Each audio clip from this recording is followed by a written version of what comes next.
Para falar de uma outra coisa um pouco diferente, tá? O princípio da razão insuficiente é outra maneira que às vezes se usa para resolver problemas de decisão sob ignorância, né? Então, vários pensadores proeminentes, como Bernoulli, esse rapaz aí da esquerda, e Laplace, rapaz da direita, defenderam a regra conhecida como princípio da razão insuficiente. Então, o princípio da razão insuficiente prescreve que, se não houver razão para pensar que um estado do mundo é mais provável do que outro, então todos os estados se deve atribuir a mesma probabilidade a todos.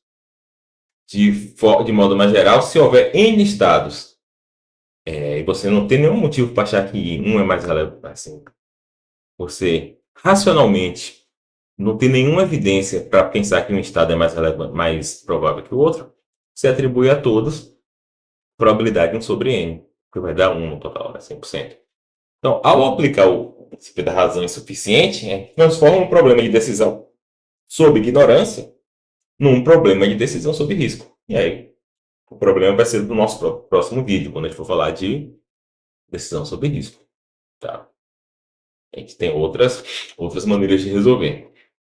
Vamos dar um exemplo, né? Imagine que você reservou uma viagem de fim de semana de um país estrangeiro, para um país estrangeiro qualquer. Infelizmente, você sabe que você não sabe nada sobre o clima no seu destino. Que roupa você deve levar? Esse é o problema, né? Então, tem três possibilidades. E aí está em Fahrenheit, né? Será que ainda lembro? Então, a temperatura é uns 40 graus, ou seja, está quente. Quanto é que é? 50 Fahrenheit? Deve ser uns 10 graus, assim, um negócio desse. Porque quando dava 60 eu achava frio, assim, achava friozinho. Então aqui deve ser uns 10. Vamos dizer que aqui é 50 Celsius. Aqui é uns 10 Celsius. E zero é bem frio, é menos 30 Celsius. Um negócio desse. Zero é bem frio. Aí beleza. Então tem três opções. Pô, tá bem quente. E 50 a gente quer 40, tá, gente? 40, 50 não. Tá bem quente, né? Tá o clima de Porto Alegre no verão, clima de Porto Alegre no inverno. Esse clima aqui, só peguei esse clima, sei lá, no Michigan no inverno, né? Tá, clima de Alasca. Bizarro, friozão. Então, se a temperatura for 40 graus e você levar as roupas boas para 40 graus, então você tá bem, tá com o melhor resultado. Se for 40 graus, se a temperatura for 10, você leva roupa de 40, né? Vai sentir um pouco de frio, mas você não vai morrer de frio. Né? Quem sabe você vestiu umas duas camisas aí, etc. Quem sabe você levou uma calça, você consegue se virar ainda, mas não tão bom. Agora, se você levou roupa de 40 graus, né? Camiseta, short, e chegou lá, tá menos 30, você vai ter um problema. Né? Você tem uma possibilidade bem ruim aqui. Se eu levei roupa para 10 graus e tá 40, eu vou passar um calor, né? Botar de camisa de. Vou estar na praia de calça jeans, vou estar de camisa de manga, mas não vou morrer. Zero. Pô, se eu levar roupa de 10 e tá 10, beleza. Se eu levar roupa de 10 e tá menos 30, vou passar frio. Né? Mas também, quem sabe, nem tanto. Vou botar duas calças, né, uma por cima da outra, botar umas três camisas, vou ficar dentro de casa, vou sobreviver. Melhor. Se eu levar roupa de menos 30 graus, né, sei lá, aquelas sobre-roupa térmica, aqueles casacão que você fica assim, até com os braços abertos assim.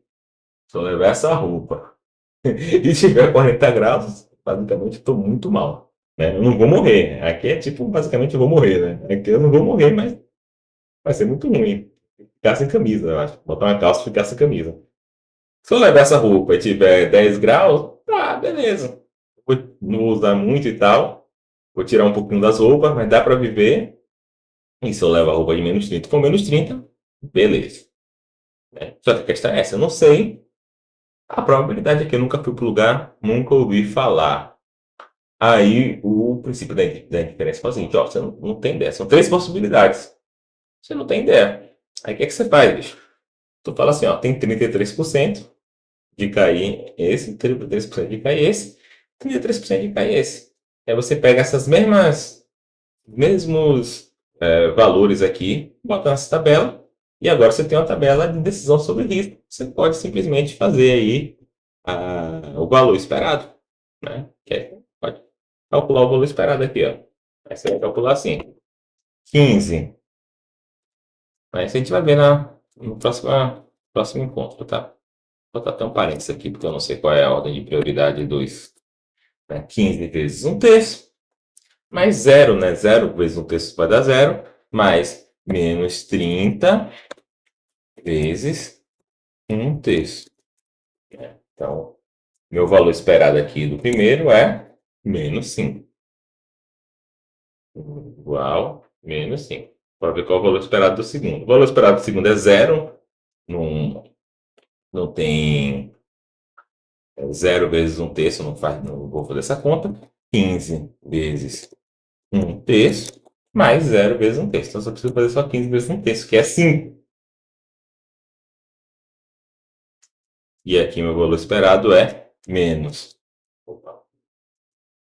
15 vezes 1/3, mais 0, mais... perto da 0, né? 15 vezes... Não tá nem indo, né? Tá, aqui, ó. Menos 15 com 15 vai dar 0, né? Vai dar menos 15 vezes 1/3, vai dar menos 5. 15 vezes 1/3, que vai dar 5, menos 5 mais 5 vai dar 0. Então, dado isso aqui, opa, vai dar 0. Dado esse aqui, a melhor opção é essa daqui. Então, a ideia aqui seria: eu transformei um problema sobre ignorância num problema sobre risco e apliquei a técnica básica de resolver problemas sobre risco, que é calcular o valor esperado. Então, note o seguinte: o princípio da razão suficiente não recomenda nenhum ato específico. Ele limita-se a transformar uma decisão sobre ignorância numa decisão sobre risco, atribuindo probabilidades iguais a todos os estados. No entanto, quase todos que defendem o princípio da razão e ignorância, ou da razão insuficiente, também pensam que as decisões sob risco devem ser resolvidas calculando o valor esperado. Vou abrir aqui, tá? Então, a versão mais completa, essa versão aqui, o combo, princípio da razão insuficiente mais valor esperado, ela pode ser explicada, ser expressa assim. Então, o A1 é mais racional que A2, e somente se esse aqui é o valor de A1, né, dado os diferentes estados, né? Esse somatório está pegando do estado 1, vai estar pegando todos os estados do 1 ao 3, se for 3, a 5, se for 5. Aí aqui ele está atribuindo a probabilidade 1 sobre n, né? N é o número total de estados. Então, eu estou pegando o valor do estado 1, ou de A1 no estado 1, multiplicando por 1 sobre n, somando com A1 no estado 2, 1 sobre n, até chegar no estado n. Então, se essa conta for maior do que a conta para o outro ato, o ato é mais racional, exatamente o que eu fiz ali. Tá? Um problema óbvio com o princípio da razão insuficiente é que ele é extremamente sensível à forma como os estados são individualizados. Suponha que antes de embarcar em uma viagem, você considere se deve levar guarda-chuva ou não, né? Como antes você não sabe nada sobre o clima, né? Você pensa, tem 2 estados, ou está chovendo ou não. Aí você vai colocar probabilidades de estar chovendo sobre 5 e probabilidade de não estar chovendo sobre 5. Mas pense que você considere 3 estados. Ou está chovendo forte, ou está chovendo fraco, ou não está chovendo. Aí o princípio da razão insuficiente vai dizer: você então coloca 1 sobre 3 para cada um desses estados. Mas espera aí, então no primeiro caso você deu a probabilidade 1 sobre 5, ou 50% de chuva. No segundo você deu 66% para chuva. Então, dependendo de quais estados você considera, você vai dar probabilidades diferentes. E, obviamente, em muitos desses casos, você vai tomar ações diferentes, né? Então, até na internet, o pessoal tem essa piada, né? Qual a probabilidade de eu ganhar essa partida? 50%, ou você ganha ou não. Esse é meio que uma piada com o princípio da razão insuficiente. Parece que ele é muito sensível ao modo como você descreve. Outra objeção ao princípio da razão insuficiente é que não temos boa razão, é que se não temos boas razões para pensar que um estado é mais provável que o outro, parece estranho conferir a probabilidade a eles. Parece estranho dizer que eles são igualmente prováveis. Eu tenho uma razão para achar que eles são igualmente prováveis? Também parece que não. Né? Se não tivermos razão, por exemplo, para pensar que um estado é 2 vezes mais provável que o outro, a gente não concluiria que ele é 2 vezes mais provável que o outro. Mas por que, não tendo razão para pensar que eles são igualmente prováveis, eu devo concluir que eles são igualmente prováveis? De modo geral, o problema é que parece completamente arbitrário inferir que todos os estados são igualmente prováveis. Qualquer outra distribuição de probabilidade parece ser igualmente justificada, né? Ou seja, não é justificada. Né? Parece que você não tem que colocar probabilidade nenhuma aí.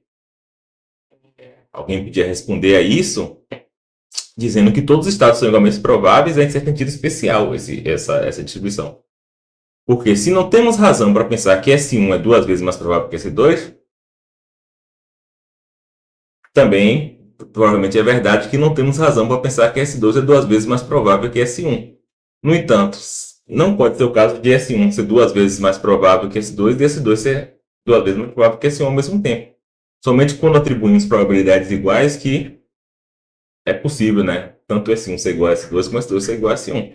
Mas ainda assim, por que atribuir uma distribuição de probabilidade quando você não tem motivo de preferir sobre outras? Esse aí é o pior problema, o princípio da razão insuficiente.